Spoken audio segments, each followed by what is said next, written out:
বন্ধুকে বিপদ থেকে উদ্ধার করতে গিয়ে শেষ পর্যন্ত নিজেও একই বিপদে পড়লেন এক ব্যক্তি। চীনের চংকিং এর একটি হাসপাতালে ঘটে যাওয়া এই অদ্ভুত ঘটনা সামাজিক মাধ্যমে বেশ আলোচনার জন্ম দিয়েছে। বন্ধুর অ্যাপয়েন্টমেন্ট থাকায় তার সঙ্গে এসে অপেক্ষা করছিলেন এক যুবক। অবশেষে ক্লান্ত হয়ে চেয়ারে শুয়ে ঘুমিয়ে পড়েন তিনি।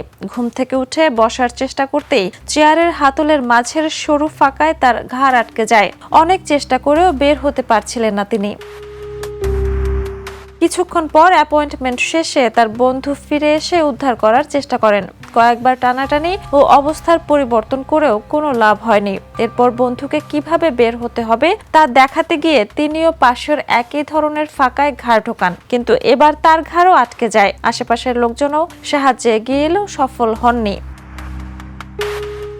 শেষ পর্যন্ত হাসপাতালের নিরাপত্তা কর্মী এসে চেয়ারটি খুলে ফেললে মুক্তি পান দুজনে। সৌভাগ্যক্রমে ঘটনায় কেউই আহত হননি।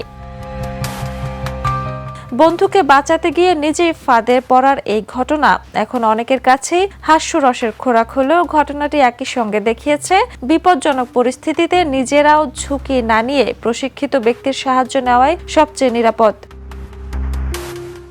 Jhuma Mridha, the news.